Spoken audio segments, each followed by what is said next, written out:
uma doença crônica que atinge quase 7% da população nacional. O diabetes é quando o corpo não produz insulina ou não consegue utilizar a glicose adequadamente. Em alguns casos, o diagnóstico demora, favorecendo o aparecimento de complicações. Pode ser que você ou alguém próximo tenha diabetes. Saiba mais.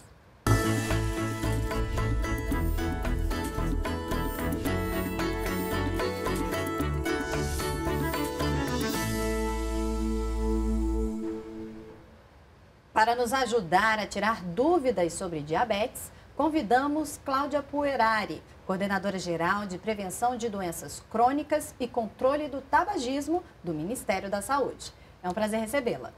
Obrigada, Lilian. Prazer estar aqui no Saiba Mais do Ministério da Saúde.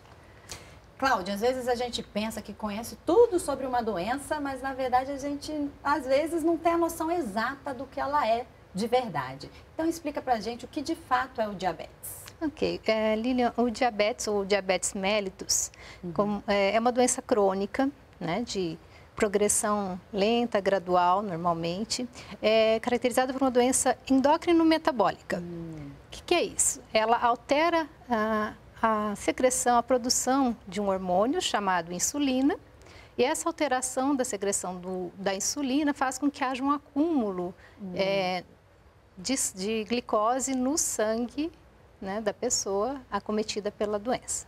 Então, a insulina é um hormônio que está produzido aonde? É no pâncreas? Então, esse hormônio é produzido no pâncreas e ele pode ser, em decorrência da doença, ele pode ser diminuída a sua produção ou não haver nenhum tipo de produção desse hormônio pelo pâncreas. E como você colocou aqui, né? Então, fica esse acúmulo de glicose no sangue.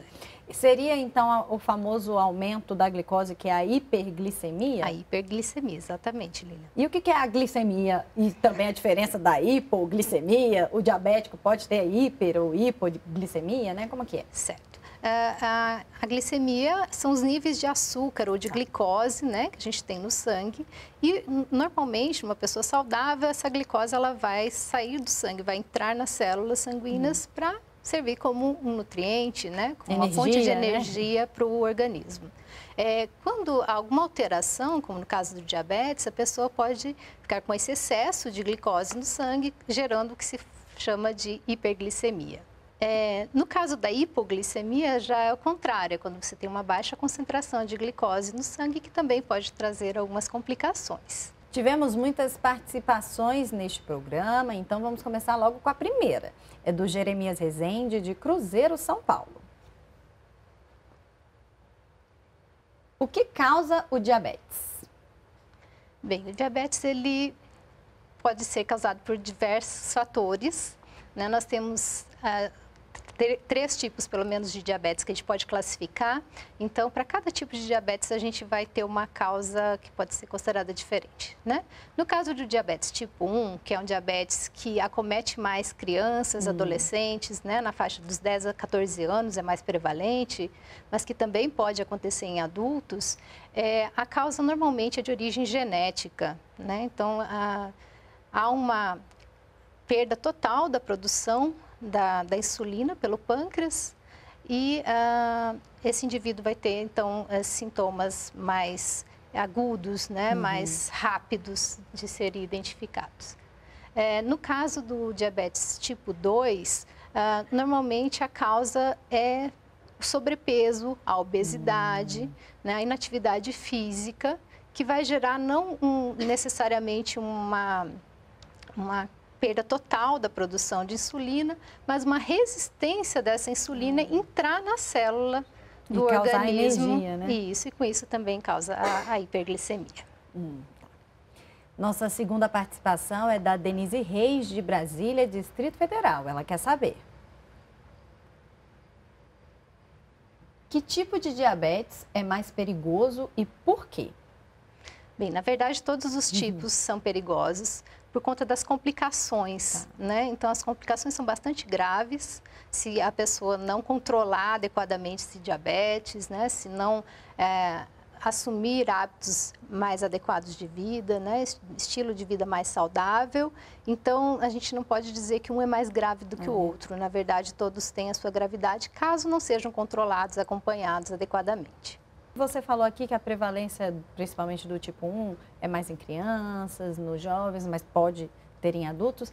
Tem como a gente saber atualmente quantos diabéticos existem no Brasil? Aproximadamente 13 milhões de pessoas são acometidas pelo diabetes no Brasil. A gente sabe que muitos são subnotificados, ou seja, a gente não tem diagnóstico de muitos deles. E o Brasil, infelizmente, ele está em 4º lugar no ranking de pessoas com diabetes. E tem como a gente traçar o perfil do diabético? Geralmente ocorre mais em homens, mulheres, crianças, né, em jovens. De que idade, faixa etária, nível de escolaridade, tudo isso influencia? Influencia, sim. O diabetes ele é mais prevalente em mulheres. A escolaridade, quanto mais baixa a escolaridade, normalmente é uma prevalência maior. E para o caso do diabetes tipo 2, a prevalência maior é a partir dos 65 anos, mas a partir dos 45 anos a gente já vê um aumento do número de casos. E você falou aqui, né, da questão de causa complicações. Para evitar justamente que chegue nessa gravidade da doença, é preciso estarmos alertas para a questão dos fatores de risco.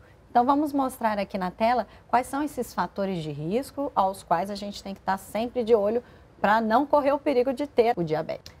Diagnóstico de pré-diabetes, pressão alta, colesterol alto, sobrepeso, genética, doenças renais crônicas. Você já até falou um pouquinho aqui, né, do sobrepeso, da genética. E a questão do pré-diabetes também tem que estar muito alerta, né? O que é o pré-diabetes? Então, o pré-diabetes é quando o indivíduo vai a um profissional de saúde, faz um exame para medir a glicemia sanguínea, essa glicemia está já alterada. Então, normalmente o pré-diabético também está com excesso de peso, né? Como está colocado aqui, com sobrepeso, né? São pessoas que não praticam atividades físicas, tabagistas muitas vezes, né? Que fumam.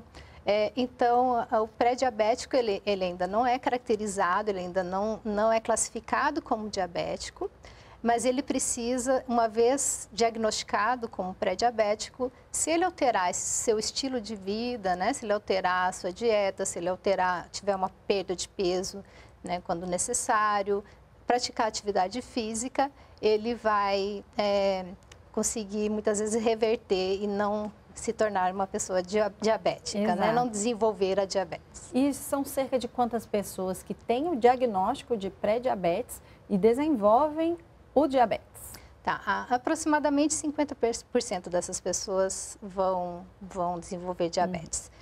Mas com essa prevenção dos fatores de risco, nessas mudanças de hábitos, é possível 30% a 40% não se tornar diabético. Agora, uma diabetes também que acontece, né, talvez temporariamente, você que vai explicar aqui, é a diabetes gestacional? Exatamente. O diabetes gestacional, ele ocorre durante a gestação, né, como o próprio nome diz, ele é diagnosticado durante a gestação, caracterizado por também uma hiperglicemia, né, medida durante a gestação. É importante, por isso mesmo, fazer o pré-natal, fazer o acompanhamento, né, da gestante. E uma vez feito o exame de sangue e alcançados os níveis de diabetes para adulto, já é considerado diabetes gestacional. E aí é muito importante que essa gestante tenha um acompanhamento, né, para evitar maiores complicações. E os fatores de risco para essa diabetes gestacional são os mesmos? São os mesmos com algumas adições, né? A gente poderia falar dessa forma. Normalmente, a gestante, a mulher, né, que já esteja obesa ou com sobrepeso, né, uma gestante que tem um ganho de peso muito elevado durante a gestação, uma gestante que já tenha tido gestações prévias com bebês grandes, acima de 4 quilos, são alguns fatores, né, que podem predispor ao diabetes gestacional. E para a gente perceber a doença logo no início, né, justamente para ter um diagnóstico precoce e o tratamento adequado, é importante a gente estar alerta, atento à questão dos principais sintomas, né? A gente conhecer esses sintomas. Então, vamos listar aqui também em outra arte aqueles sintomas mais comuns. Pode nos explicar aí um pouco? Ok. Alguns desses sintomas são característicos do diabetes tipo 1, mais frequentemente, né, que seria essa sede, essa fome, o cansaço em excesso, a perda de peso rápida e involuntária, e a vontade de urinar várias vezes ao dia, são 3 sintomas muito característicos do diabetes tipo 1, que também podem acontecer no diabetes tipo 2. E outros sintomas seria o hálito modificado, a visão embaçada, né, entre outros que podem aparecer. Quais seriam esses mais específicos dos 2 tipos de diabetes? No caso do diabetes tipo 2, os sintomas eles normalmente demoram a aparecer e quando eles aparecem já são complicações, na verdade. Né? Então já tem alterações, às vezes na visão, alterações cardiovasculares, né, no sistema cardiovascular, então eles normalmente não têm esse sintoma tão agudo quanto no diabetes tipo 1. Por isso a importância realmente de estar sempre acompanhando a saúde, né, sendo acompanhada por um profissional de saúde, é muito importante, né, para realmente monitorar essa glicemia, principalmente quando a pessoa tem os fatores de risco. E você falando aqui de monitoramento, né, é importante fazer exame. Então, vamos lá, quais são os exames para diagnosticar a doença? Então, o diagnóstico ele é feito com base na medida da glicose no sangue, né, para detectar alguma hiperglicemia. E um dos exames que se realiza, por exemplo, é a glicose, hemoglobina glicada, desculpem, que pode ser medido, isso entre outros que o médico pode estar solicitando. E a questão do tratamento, quais são os possíveis tratamentos? No caso do diabetes mellitus tipo 1, que é aquele que começa lá na infância, né, ou com adolescentes, normalmente ele requer o uso da insulina, porque, como eu falei, há uma ausência total de produção de insulina, né? E aí a forma como vai ser utilizada essa insulina, a quantidade de insulina, o tipo de insulina, tudo isso é determinado, é definido pelo profissional de saúde. Né? Então, ninguém pode sair por aí se automedicando. Jamais, né? Jamais. Pelo amor de Deus. No caso do diabetes tipo 2, o tratamento vai muito em relação ao estilo de vida. Né? Então, se a pessoa está com sobrepeso, com obesidade, tem que ter uma redução desse peso corporal, aumentar a prática de atividade física, né? Se é fumante, buscar parar de fumar, né? Evitar o excesso de consumo de álcool. Então, é muita alteração do hábito, do estilo de vida mesmo. E é um tratamento mais medicamentoso, o tipo 2, digamos assim? O tipo 2, ele pode também incluir o tratamento medicamentoso, algumas vezes só para baixar o nível de glicose no sangue, com os hipoglicemiantes, e algumas vezes pode evoluir até para necessidade de insulina, mas isso vai variar de caso a caso. E lembrando que tudo tem no SUS. Sim, tudo isso está disponibilizado no SUS, né? O tratamento é gratuito, inclusive num convênio que o governo federal faz com as farmácias privadas, em que a pessoa cadastrada pode retirar o seu medicamento. Bem, Cláudia, nós vamos fazer um pequeno intervalo. Até já!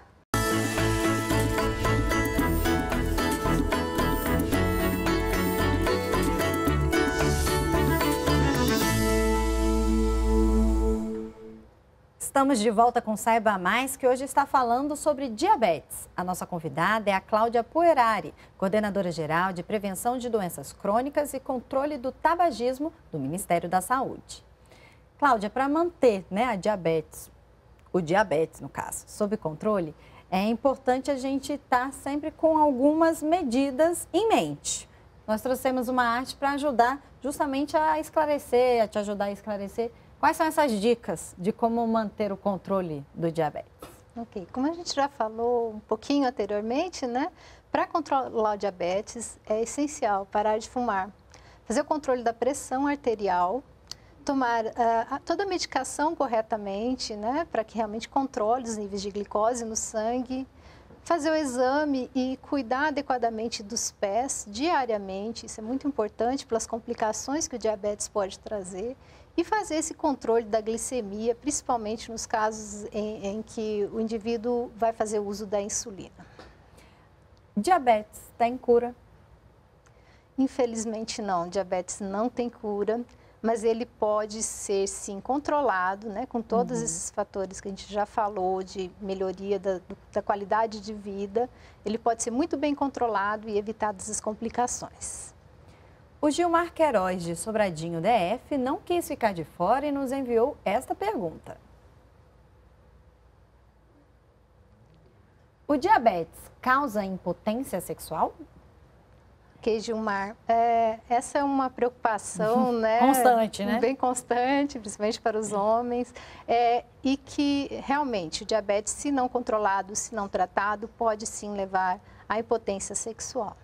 E essa é uma das situações mais complicadas, né? Mas existem outras, né? Quais seriam as outras complicações? Então, as outras complicações, elas seriam afetar alguns órgãos importantes para o ser humano, né? A gente chama de retinopatia, ou seja, problemas nas vistas, né? Na visão, podendo levar inclusive à cegueira, se a pessoa não tiver um controle adequado da glicemia. A nefropatia, ou seja, afetar os rins, e também a neuropatia, que seriam problemas no sistema nervoso, com formigamentos nas mãos, nos pés, né? E outras complicações. Uma das consequências da doença é o chamado pé diabético. O pé diabético exige cuidados diários em casa e muita atenção para possíveis machucados. Saiba passo a passo o que fazer no vídeo produzido pelo Ministério da Saúde.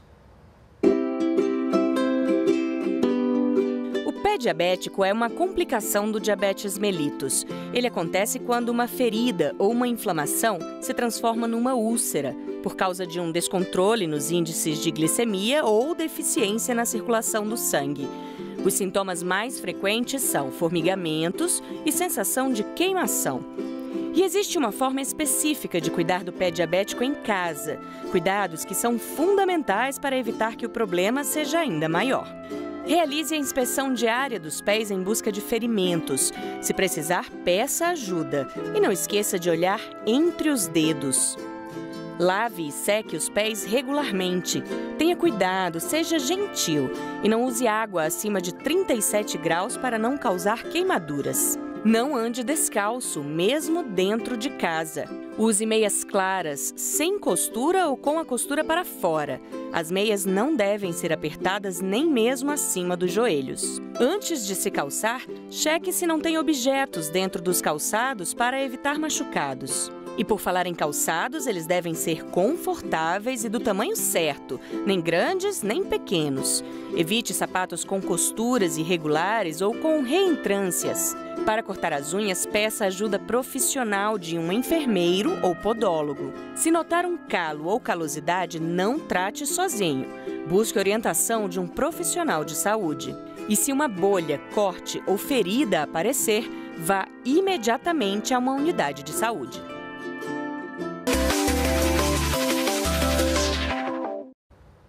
Realmente tem que estar alerta, né? Cuidando do pezinho. Bastante, Lilian. Realmente, como a gente viu no vídeo, né, um material muito bem produzido pelo Ministério da Saúde e que o telespectador pode procurar, tem muito material importante, muita informação importante lá no site do Ministério.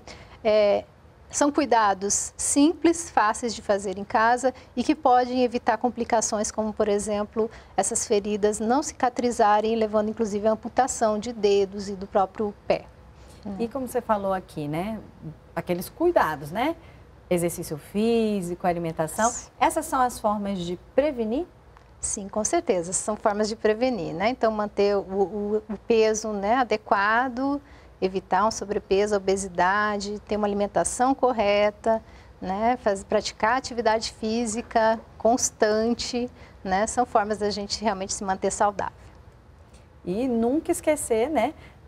A alimentação é aquilo que mexe mais com o brasileiro, né? Quando fala de restrição.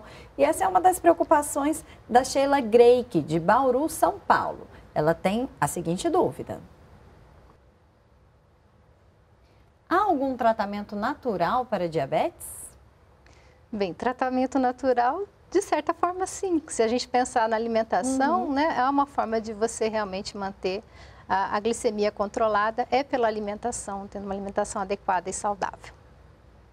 Diabéticos precisam ter cuidado redobrado com a alimentação para evitar os males provocados pela doença. É possível comer bem, comer de forma saudável, sem abrir mão de apreciar alimentos muito gostosos. Conheça as 5 principais dicas para a alimentação de diabéticos. 5 dicas para a alimentação saudável de diabéticos. Prefira alimentos in natura e minimamente processados, como frutas, arroz e feijão. Limite aqueles processados, como frutas em calda, e evite ultraprocessados, como refrigerantes e macarrão instantâneo. Dica 2. Não exagere no consumo de alimentos ricos em carboidratos. A quantidade de carboidrato que a pessoa com diabetes deve comer depende de como estão seus níveis de glicose no sangue. Dica 3. Prepare alimentos com pouca gordura e moderada em sal e açúcar. Comida dietética quase sempre não oferece benefícios extras. Dica 4. Faça suas refeições em horários semelhantes todos os dias. Não fique longos períodos sem se alimentar. E a dica 5. Consuma diariamente verduras, legumes e frutas, preferencialmente crus, por possuírem maiores quantidades de fibras. E até mesmo as frutas devem ser consumidas com moderação, por causa do açúcar natural que contém nelas. Gostou das dicas? Elas são do Guia Alimentar para a População Brasileira e da Sociedade Brasileira de Diabetes. No guia que você encontra na internet, há muitos outros conselhos valiosos sobre a alimentação saudável. Vale a pena conferir. Mais um vídeo produzido pelo Ministério, maravilhoso, né? Exatamente, e o próprio material, né, mostrado no vídeo, que é o Guia Alimentar para a População Brasileira, escrito em uma linguagem bastante simples e que traz dicas bastante importantes para a gente ter uma alimentação saudável e equilibrada.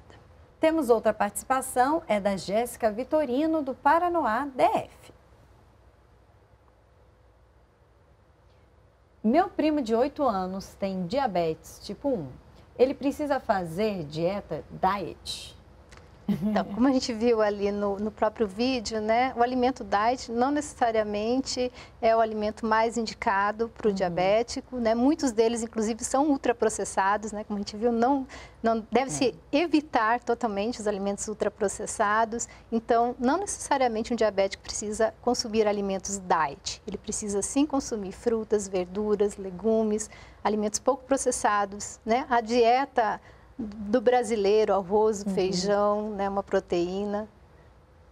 E cuidado com os carboidratos, né? Isso, e cuidar com o carboidrato, dar preferência para os carboidratos integrais, né, para as farinhas integrais, para o arroz integral, que tem maior quantidade de fibras e que elevam o nível de glicemia no sangue mais devagar, né? Então, eles são absorvidos mais devagar e isso vai ter um reflexo aí na glicemia. Agora, uma pergunta que também é frequente é a questão dos diabéticos. Podem comer doce ou estão proibidos? Quando a gente fala de doce, né, há uma infinidade de doces. Na verdade, quando tem uma concentração muito elevada de açúcar, o recomendado é que realmente não haja essa ingestão, né? Quando for ultraprocessado, também não, né? Porque o doce acaba aumentando muito rapidamente, ele tem um índice glicêmico, como eu falei, muito elevado e vai elevar muito rapidamente a glicose no sangue. E também o cuidado com aquela questão de tomar o remédio e comer o doce, né? Ah, então vou tomar um remédio para me prevenir, né? Para que aquele doce não me afete tanto. Também tem que tomar esse cuidado, não há né? nenhuma garantia de que você vai conseguir equilibrar isso. Realmente evitar, né? Não fazer esse tipo de prática. E a gente sabe que algumas frutas têm a frutose, né? E como é que fica? Também tem algumas frutas que são proibidas para os diabéticos ou que eles devem evitar? Na verdade, ele pode consumir todo tipo de fruta, adequado à dieta que for prescrita para ele. Então, o profissional de saúde vai fazer orientação, cada caso é um caso. Existem algumas frutas, como o melão, a melancia, que tem, como eu falei, o índice glicêmico, novamente, né? Eles têm um índice glicêmico mais elevado, então deve-se evitar consumir sempre com moderação. Mas nenhuma delas é proibida. E o guia alimentar, né, que foi citado no vídeo, você também falou aqui um pouco dele. Qual que é a importância desse guia? Qualquer dúvida, né? Acho que as pessoas podem procurar esse guia, que lá vai ter uma orientação, né? Sim. Qual foi a importância de se criar esse guia? Então, esse guia, ele traz, como eu disse, informações bastante práticas para a população brasileira, né? Uma linguagem bastante acessível e muito adaptado para a nossa realidade, né? Então, além de trazer quais são as recomendações de alimentação saudável, também traz algumas preparações culinárias, né? Baseados na regionalização, nas diferentes regiões do país, adequados para diferentes regiões, até para facilitar o entendimento das pessoas do que seria um prato saudável, uma refeição adequada. Que legal, muito bom, né? Vale a pena conferir. Cláudia, muito obrigada pelos esclarecimentos, viu? Até uma próxima oportunidade. Eu é que agradeço o convite e até a próxima vez, Lilian. E para mais informações, podem ter algum site, algum telefone? Então, a gente recomenda o site do Ministério da Saúde, saude.gov.br, e também temos o Disque Saúde 136, onde também a pessoa pode entrar em contato, e lá tem informações não só sobre o diabetes, sobre a alimentação, mas sobre muitas doenças. Então, é um canal aí disponível para toda a população. Mais uma vez, obrigada. Obrigada a você. Planejamento alimentar não é dieta. Exercício físico não é só malhação. Essas são duas ações que são vida. Cuidado com o diabetes. Vigilância na saúde, sempre. Obrigada por sua audiência e até o próximo programa.